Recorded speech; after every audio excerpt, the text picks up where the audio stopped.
Magandang hapon mga kababayan. Narito na ang pinakabagong ulat sa lagay ng panahon ngayong araw, August 6, 2026, Thursday. Patuloy ang pagkilos pasilangan ni Bagyong Maymay at ngayon nga ay nasa tropical depression category na lamang. Ang habagat naman ay patuloy na lumalakas dahil sa paglapit ni Typhoon Dolphin sa hilagang parte ng Philippine Area of Responsibility. Para naman lagi kang updated sa lagay ng panahon, i-click mo lang ang subscribe button. Si Tropical Depression Maymay na lalo pang humina habang kumikilos east-southeastward sa bahagi ng Cordilleras at ngayon ay nasa paligid na ng Gamo Isabela. Ang sentro ni Maymay ay tinatayang nasa vicinity ng Gamo Isabela. Taglay nito ang maximum sustained winds na 45 kilometers per hour malapit sa sentro, gustiness hanggang 75 kilometers per hour at central pressure na 1,002 hectopascals. Kumikilos ito east-southeastward sa bilis na 20 kilometers per hour habang ang strong winds ay umaabot hanggang 180 kilometers mula sa sentro. Kahit humina na si Maymay bilang tropical depression, hindi pa tapos ang epekto nito sa bansa. Nasa ibabaw pa rin ito ng Northern Luzon at tumatawid sa mga bulubunduking bahagi. Kaya nananatili ang banta ng malakas na ulan, pabugsong hangin,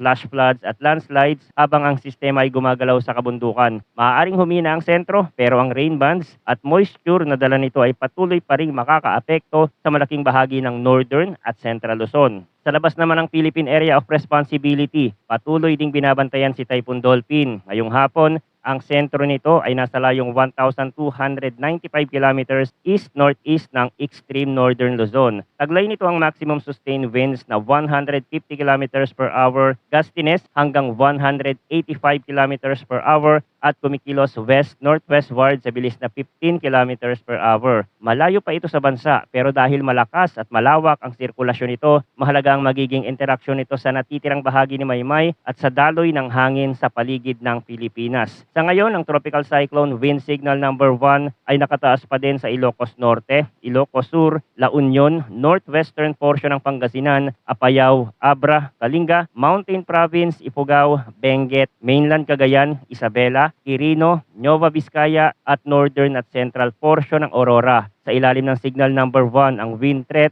ay strong winds, may warning lead time na 36 hours at ang inaasahang lakas ng hangin ay nasa 39 hanggang 61 kilometers per hour. Ang potential impacts nito ay minimal hanggang minor threat sa buhay at ari-arian. Kapag may kasabay na malakas na ulan, mas ramdam ang pabugsong hangin sa coastal at elevated areas. Dumako tayo ngayon sa heavy rainfall outlook mula ngayong araw hanggang bukas ng hapon, August 7. Inaasahan ng 100 hanggang 200 millimeters ng ulan sa Ilocos Sur, La Union, Pangasinan at Benguet dahil kay Tropical Depression Maymay. Ito ay heavy to intense rainfall. Sa Ilocos Sur at La Union, ang lupa ay maaaring basa na dahil sa mga naunang pag-ulan at pagtawid ng sistema. Kaya mas mabilis ang posibilidad ng flash floods at landslides. Sa Pangasinan, maaaring mabilis tumaas ang tubig sa mababang lugar. Sa Benguet, mas seryoso ang banta ng pagguho ng lupa dahil sa kabundukan at patuloy na moisture na dala ng sistema. May 50 hanggang 100 millimeters naman ang ulan mula ngayong araw hanggang bukas ng hapon sa Ilocos Norte, Abra, Apayao, Kalinga, Mountain Province, Ifugao at Nueva Vizcaya. Ito ay moderate to heavy rainfall na sapat pa rin para magdulot ng panganib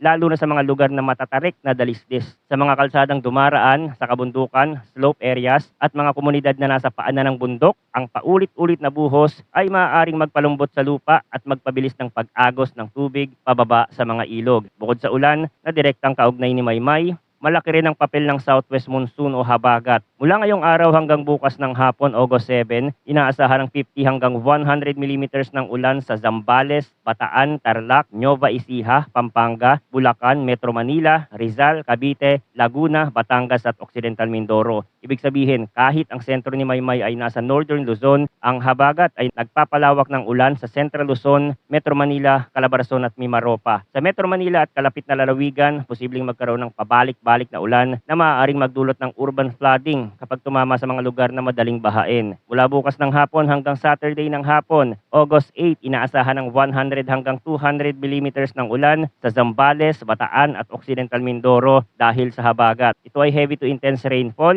at maaaring magdala ng seryosong epekto kung magiging tuloy-tuloy ang monsoon rains. Sa parehong period, may 50 hanggang 100 millimeters naman ng ulan sa Ilocos Sur, La Union, Pangasinan, Abra, Benguet, Tarlac, Pampanga, Metro Manila, Cavite, Batangas at Antique. Dito, makikita na kahit humihina na si Maymay, hindi agad matatapos ang ulan dahil ang habagat ang magiging pangunahing tagapagdala ng moisture sa kanlurang bahagi ng bansa. Mula Saturday ng hapon hanggang Sunday ng hapon, August 9, inaasahan ng 100 hanggang 200 millimeters ng ulan sa Ilocos Sur, La Union, Abra, Benguet at Zambales. May 50 hanggang 100 millimeters naman sa Ilocos Norte, Pangasinan, Tarlac, Bataan, Pampanga at Occidental Mindoro. Ipinapakita nito na ang maulang pattern ay maaaring magpatuloy kahit lampas na sa pangunahing pagtawid ni Maymay. Kapag ilang araw na magkakasunod ang ulan, mas lumalaki ang epekto sa lupa, ilog, drainage systems at mga komunidad na paulit-ulit na nakakatanggap ng buhos. Maaaring mas mataas pa ang aktual na rainfall sa mountainous at elevated areas kapag ang hanging may dalang moisture ay tumama sa kabundukan. Mas nailalabas ang ulan sa matataas na lugar. Bukod dito, ang epekto ng ulan ay maaaring lumala dahil sa significant antecedent rainfall. Kung ang lupa ay nabasa na noong mga nakaraang oras o araw, mas mabilis itong bumigay kapag may panibagong malakas na buhos. Dumako tayo sa track at intensity outlook ni Maymay. Ang heavy rainfall at severe winds ay maaari pa ring maranasan sa mga lugar na nasa labas ng landfall point at forecast confidence cone. Hindi lamang ang sentro ang dapat bantayan. Ang rain bands, outer circulation, habagat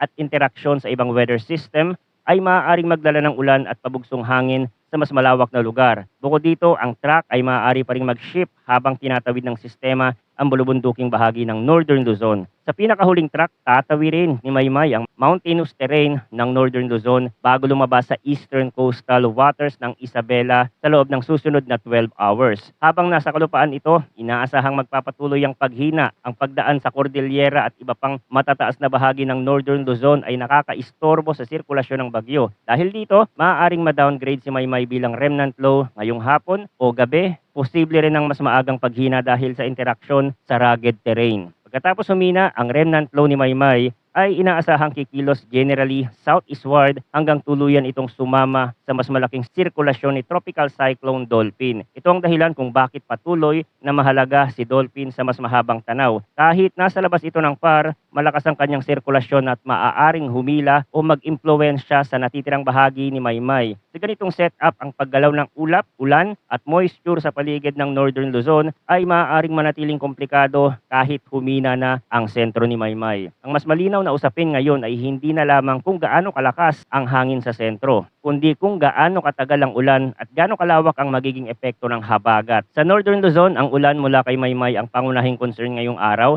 hanggang bukas. Sa Central Luzon, Metro Manila, Calabarzon, Mimaropa at Western Visayas, ang habagat ang mas nagdadala ng malawak na ulan habang humihina si Maymay at habang nananatiling malakas si Dolphin sa mas malayong bahagi ng rehiyon. Maaaring manatiling aktibo ang monsoon flow sa mga susunod na araw. Manatiling nakatutok sa mga susunod na updates tungkol sa lagay ng panahon dito sa ating channel. Maraming salamat sa inyong panonood at mag-ingat po tayong lahat.